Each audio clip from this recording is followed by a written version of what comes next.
हम देखो तृतीय पाठ है, क्या था, स्वावलंबनम कि आत्मनिर्भरता पाठ पूर्ण हो गया। उसके अभ्यास प्रश्न चल रहे हैं और अभ्यास प्रश्न में भी 3 प्रश्न हो चुके थे।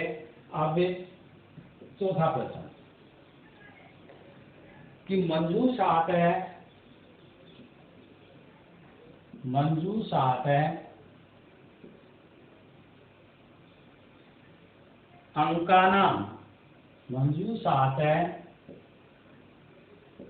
अंकानाम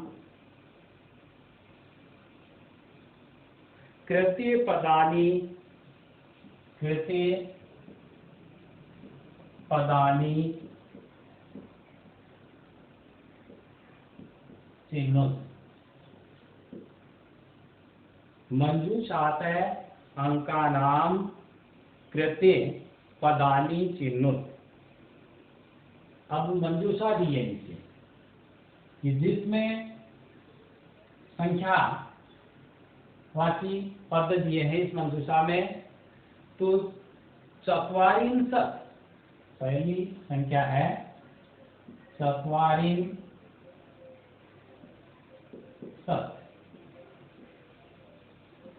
पहली संख्या दी है 44। दूसरी है सप्तविंशति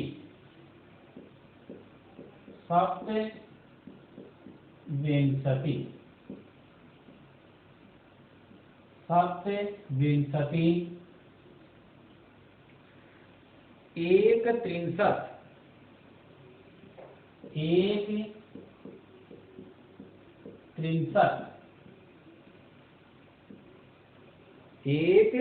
त्रिंशत पंचाशत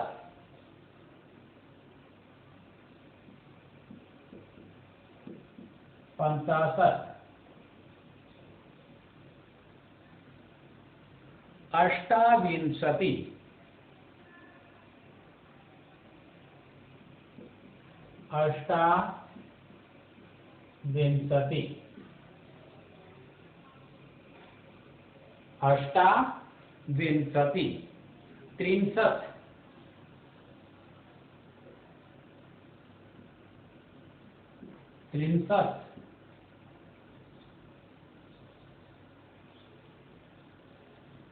त्रिंशत चतुर्विंशति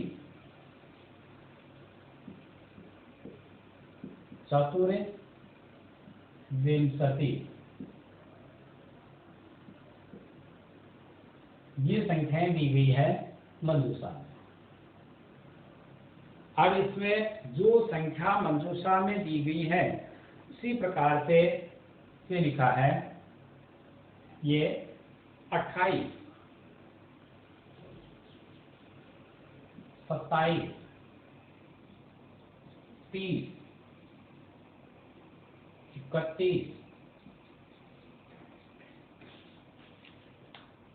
31 के बाद 24, 40 और 50। इनके आगे ये यहाँ खालिस्तान की जगह मान लो, तो ये संख्याएं दी गई हैं, यहाँ संस्कृत में लिखा गया है, तो ये संख्याएं जो है वो संस्कृत में पद होगा वो छांट करके इसके सामने लिखना होगा। ये खालिस्तान की पूर्ति करनी है। आप देखो 28, तो 28 यानी 20 को विंशति कहते हैं, और ये 8 और 20 संस्कृत में इस पद से लिखना प्रारंभ करते हैं। तो ये 8 के 20 के ज्यादा है 8, तो 8 कर ले आएंगे और अष्टाविंशति मंजूषा में शब्द दिया है अष्टाविंशति, तो इसका लिखेंगे अष्टाविंशति।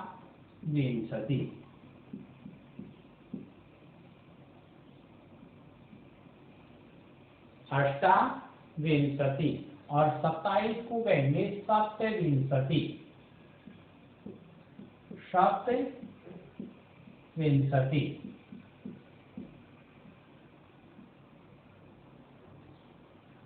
फिर 30, 63, 30 को क्या कहते हैं 63, तो इसमें आ जाएगा 63। 31, तो 63 एक 63, इसमें 31 का आएगा 1 63, 1 63। 24 के लिए आएगा चतुर्विंशति, 24 के लिए आएगा चतुर्विंशति।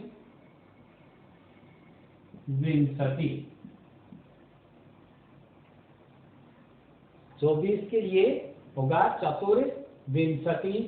40 के लिए चत्वारिंशत्, 40 को क्या कहते हैं? चत्वारिंशत्, चत्वारिंशत्।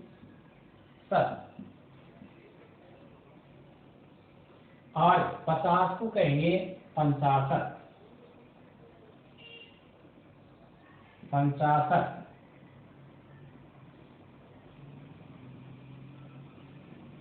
पूर्ण प्रश्न वाले, इसमें मंजूषा में शब्द दिए गए हैं, तो मंजूषा में प्रत्येक शब्द को देख करके कि जैसे यहाँ 28 है तो 28 के लिए अष्टाविंशति है, केवल यहाँ पे उठा करके इसमें खालिस्तान में पूर्ति करनी है। बुक में यहाँ ये खालिस्तान दिया गया है, खालिस्तान की पूर्ति आपको करनी होगी आगे जो संख्या दी गई है उसके आगे। और ये इसमें खालिस्तान में पूर्ति करके अब इस प्रश्न में जैसे ये प्रश्न यहाँ बोर्ड पर लिखा गया है, ऐसा का ऐसा आपको नोटबुक में लिखना होता है। क्यों कि मंजूषा में जो पद दिए गए हैं उन पद से आप खालिस्तान की पूर्ति कर दोगे तो यही स्थिति आपके बुक में जो प्रश्न दे रखा है वो हो जाएगी, और वहां से केवल आपको इसकी नकल भी नोटबुक में करनी होती है। इस प्रकार से ये कार्य यानी चौथा प्रश्न करना होगा। अब आके देखो 5वां प्रश्न।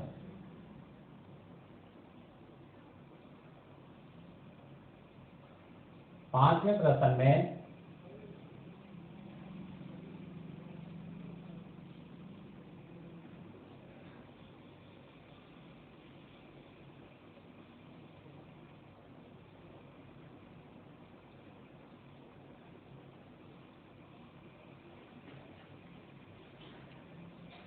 पांचवा प्रश्न है चित्रम दृष्ट्वा,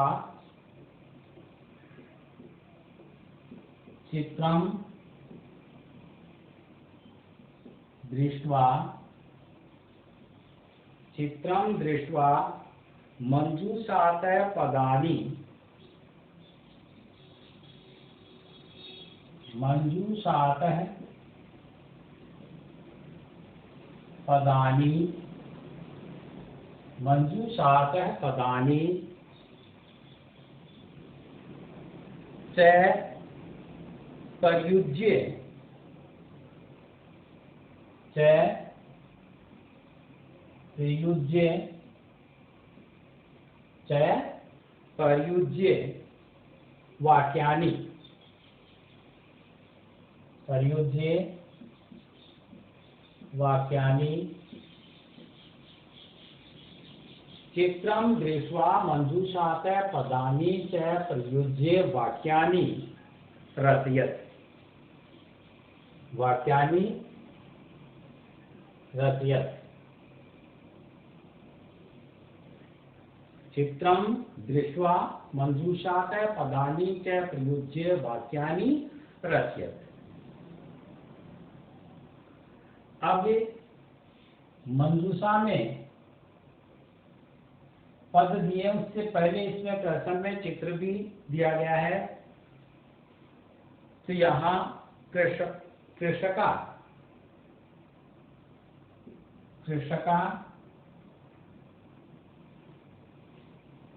कृषकौ,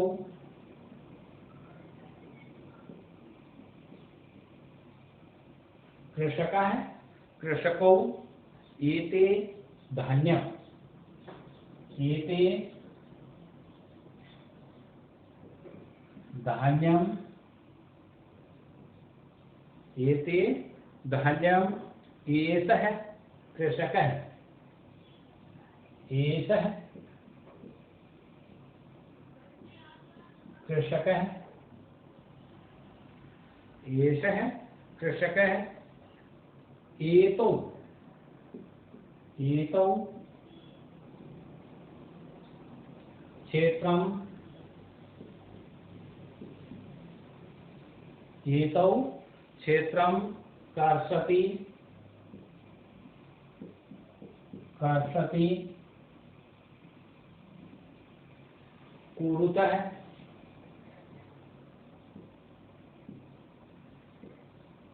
कुरुतः, खनन कार्यं, खनन कार्यं,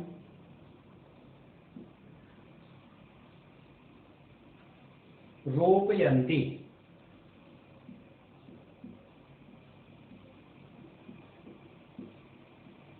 रोपयन्ति,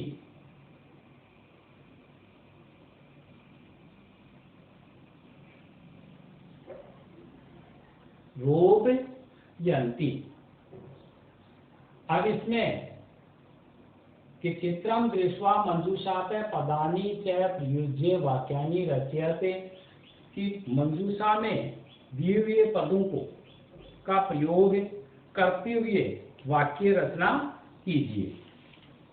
अब वाक्य रचना इसमें जो मंजूषा में शब्द दिए हैं उनके अनुसार करना है। यहाँ हम देखते हैं कि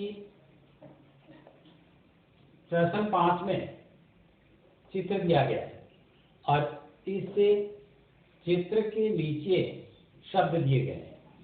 इन मंजूषा से ये पदों को लेते हुए यहाँ वाक्यों की रचना करनी है। तो इसमें वाक्यों की रचना करेंगे तो सर्वप्रथम पहले नंबर पर नीचे वाक्य रचना करते हैं। तो वाक्य रचना में देखिए कि कर्ता पद एषः, कर्ता पद एषः, एषः और एषः एक वचन आ गया। तो एक वचन का प्रयोग करते हुए कि कृषकः, एषः कृषकः क्षेत्रं कर्षति, क्षेत्रं कर्षति। एक वचन क्रिया भी है और एक वचन पद कर्म के रूप में भी क्षेत्रम आ जाएगा। तो एषः कृषकः क्षेत्रम कर्षति, एषः कृषकः क्षेत्रम कर्षति। तो कि यह किसान खेत को जोतता है, यह किसान खेत को जोतता है। ये इसमें ऐसे का यह, कृषक का किसान, क्षेत्रम का खेत और कर्षति का जोतता है। हिंदी अर्थ बन गया, वाक्य का हिंदी अर्थ हो गया यह किसान खेत जोतता है। अब दूसरा, मान लो एक वचन पद में यही बन रहा था, तो दूसरे नंबर पर वाक्य देखते हैं कि द्विवचन एतो, द्विवचन कर्ता आ गया एतो और द्विवचन कर्ता के रूप में दूसरा कृषकों, कि एतो कृषकों, एतो कृषकों। तो यहां अब इसमें कर्म में कौन सा है, खनन कार्यम। कर्म में खनन कार्यम तृतीय व्यक्ति का प्रयोग होगा, तो ये कर्म गया और खनन कार्यम। अब द्विवचन क्रिया कौन सी है, कुरुतः, तो इसमें यहाँ कुरुतः एतौ कृषकौ खनन कार्यम कुरुतः, एतौ कृषकौ खनन कार्यम कुरुतः। तो ये दोनों किसान खोदने का कार्य करते हैं। खनन कार्य क्या होता है? खोदने का कार्य। तो ये एतौ, ये दोनों कृषकों किसान, ये दोनों किसान खोदने का कार्य करते हैं। अब तीसरे नंबर पर वाक्य बनाते हैं कि एक वचन करता था उसका हो गया, द्विवचन करता है उसका हो गया। तो अब इसमें तीसरे नंबर पर बहुवचन, बहुवचन के रूप में कृषका है और एते, एते पद बहुवचन है, आ गया एष, एतौ, एते पुल्लिंग में चलते हैं। तो एते कृषका, एते कृषका है। अब एते कृषका है पद के साथ में यहां ये कर्म बस गया धान्यम, द्वितीय विभक्ति युक्त है इसमें, तो यहाँ धान्यम आ गया और धान्यम रोपयन्ति बहुवचन की क्रिया आ गई, रोपयन्ति ये बहुवचन की क्रिया आ गई। तो ये वाक्य ना इसमें हो गया कि एते कृषका धान्यम रोपयति, इसमें कि ये सब किसान धान रोपते हैं, ये सब किसान धान रोपते हैं। ये तीन वाक्य बन गए। अब देखो ऐसा, ऐसा पद आ गया, कृषक है, यहां से ये कृषक है पद आ गया। फिर क्षेत्रम, यहां ये क्षेत्रम और कर्षति एक वचन क्रिया कर्षति आ गया। दूसरे वाक्य में एतौ कृषकों, तो एतौ और कृषकों, एतौ कृषकों खनन कार्यम, ये खनन कार्यम और कुरुतः ये क्रिया गई कुरुतः।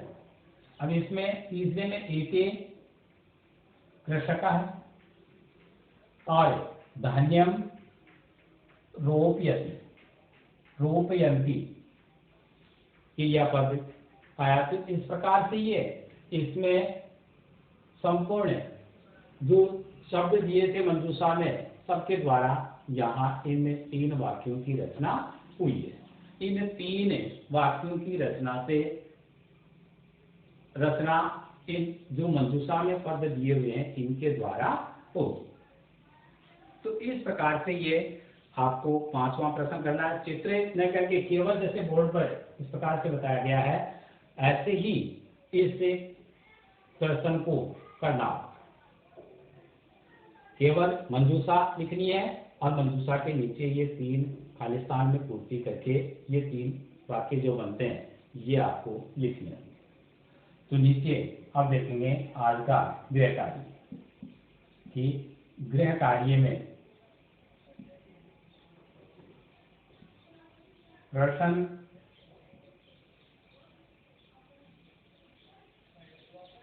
4 व 5 करना है। ये आज का अपना गृह कार्य होगा। चौथा और पांचवा जो प्रश्न जिसमें केवल खाली स्थानों की पूर्ति करवा करके किए गए हैं वैसे ही आपको नोटबुक में लिखने होंगे।